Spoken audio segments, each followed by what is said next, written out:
All right, ladies and gentlemen, welcome back. Thank you so much for being with us. My name is Paul. This is the beginning of the Paul Harrell program, live from the Marble Palace.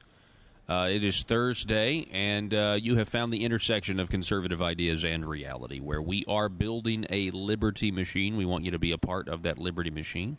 One of the ways you can do so is to text us down here today, 870-275-9799. That's 870-275-9799. Yesterday we told you that Senator Linda Collins-Smith was in the Senate Judiciary Committee running a bill about about privacy.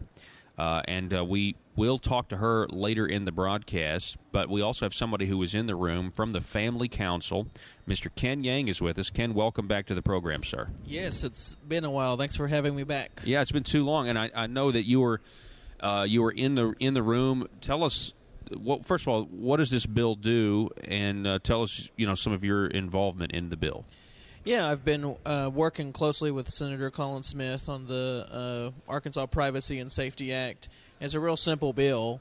I know a lot of people like to call it the bathroom bill, but it deals with a lot more than just bathrooms. It's any government entity, schools or government building, where everyone where we accommodate everybody, but you have to use the changing room, the shower, the restroom of your biological sex.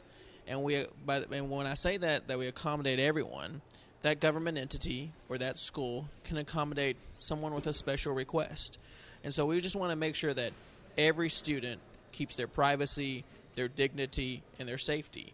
I mean, Senator Collins-Smith talks about how when she was a young girl, or even young girls showering with each other, the idea of another young boy, a 16-year-old boy, coming in there and showering with them, I mean, they're already afraid to shower with other girls.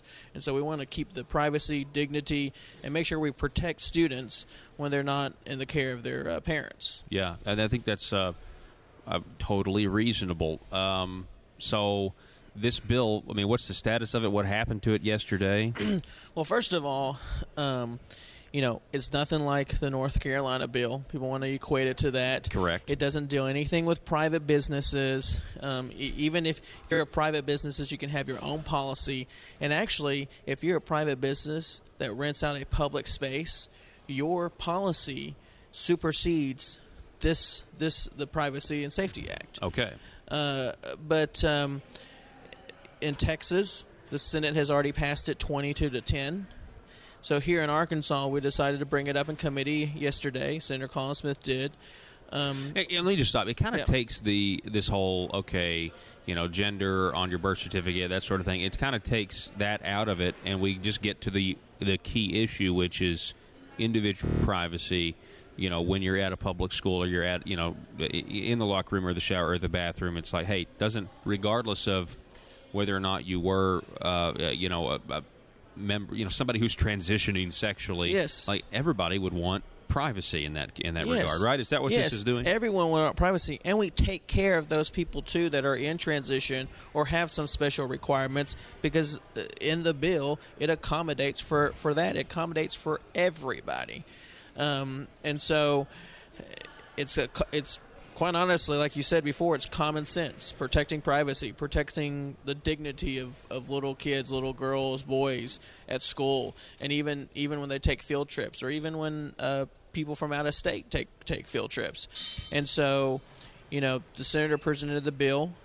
We have, in our belief, 5 votes, but Senator Standridge, as you know, is in and out dealing with the chemotherapy. And so she decided to pull the bill.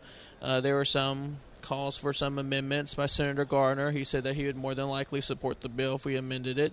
And so we're looking at those amendments, and we'll get those hopefully drafted, and we'll see where we're at, and then Senator Collins-Smith can present the bill at the right time. And I believe, from the outsider's point of view, that we can get it out, because it's common sense. Protecting children, protecting Arkansans, all children, seems like a really common sense thing. Yeah. And you talk about you wanted a snapshot of what the committee was like. We started going down the road of what if a man looks like a woman, and people think that he's not really a man going to the restroom, or what if I go into the wrong restroom? Am I going to get sued? The school going to get sued? We can go down all these paths. We can make every crazy scenario that we want, and that's what they are. They're crazy scenarios. From a liberal type thinking, and they're not real. Those aren't real scenarios. Yeah. But real scenarios are girls showering and a man walking in. That's a real scenario. Yeah. And so we'll address some things, but other things you just can't go crazy and have those scenarios. Yeah. And I know people bring that up. Senator Hutchinson was trying to bring up those types of scenarios, and that's just not a feasible topic. You would think that. I mean, of course, the Senate Judiciary Committee, chaired by the governor's nephew, Senator Jeremy Hutchinson, has been it's been a roller coaster to say the least. It seems like there's not a week goes by that there's not something about not letting the bill out or letting bills out that don't need to be out, and even in some cases. And so we just hope that maybe the will of the people of Arkansas I believe that this was just a common sense idea of protecting your privacy on public grounds, and hopefully, there won't be any, just because there's, maybe more of a politically correct thought on the national level or maybe in some corporations that won't hinder the will of the people of Arkansas. And let me tell you something. It is unbelievable that any conservative legislator would kowtow to the fact that people come in and say that their feelings are hurt or that this certain bill hurts their feelings. And even more unbelievable and gross is any state senator that would refuse a piece of legislation that protects the dignity and the safety and the privacy of young girls and young boys in our school system. That's just simple. You just no excuse for not protecting the dignity, privacy, and safety of our children. We're talking with Ken Yang. Ken is with the Family Council. He's been working here at the Capitol on important pieces of legislation like this. I want to talk about maybe some other things that the Family Council is working on this session, and one of those is medical marijuana. Yes. Now, obviously, Family Council is a socially conservative organization. Yes. You would agree. Yes. Yeah. So, obviously, you guys are not too keen about, little kids walking around in parks eating marijuana brownies. No. So tell us a little bit about the work you guys have been doing. Well, we oppose the marijuana amendment, but we have it. So now it's time to regulate it. And this idea that we cannot change. Let's disperse with this lie. It's honestly a lie that certain state senators are saying that you can't change the amendment. You can't change the amendment. Actually, if you read the amendment, there's only one small section that says you can't change, and then it says with 2/3 vote, you can change the rest of the amendment. This building has been passing laws changing the medical marijuana amendment left and right since day one, and so to say that we can't change the amendment is just a flat-out lie.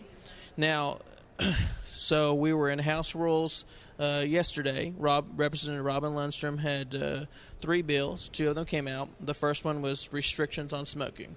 So we kind of moved smoking to the Clean Indoor Air Act, where you can't smoke at a hospital, restaurant, public place, so on and so forth. And the only thing that we added on that is smoking in an enclosed transportation type vehicle, like an airplane or a car, because if you're smoking marijuana in a car, other people could get high. Yes. Yeah.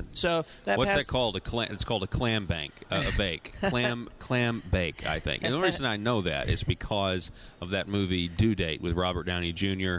and Zach Galifianakis. Anyway, continue, Ken. So we finally got an agreed upon bill out of House Rules. So that came out of House Rules. And then the second bill that came out is the banning of edibles. We've had trouble on the Senate end trying to ban edibles. And so we decided maybe we'd start on the House end. The governor actually supports it. The Surgeon General supports it. The banning of edibles. But edibles such as gummy bears and pot brownies and pot cookies. And to be sold at the dispensaries. To be sold at the dispensaries and to just have those things laying around. And that's been a problem in other states. It's just common sense. Yeah. And we still have creams. We have tablets and capsules and sprays and tinctures and all that's still available to use medically. I mean, Representative Ferguson, who has a daughter that works in the ER in California, will talk about how the biggest problem is people eating too many edibles. Yeah, it happened in Colorado. There was a little boy that would just chow down on a brownie in the hospital. Yep. You know, and so probably thought he lost his mind. I mean, and if the people that are against the banning of edibles, it's just unbelievable. We can always get to the point where we say we want to have more edibles, but let's go ahead and ban edibles, and that's what they did, and they passed out of House rules. Ken Yang, we appreciate you being on the program from the Family Council very much, and we'll do it again sometime. Sounds great. Okay, all right, folks, we got to take a break. We'll be right back.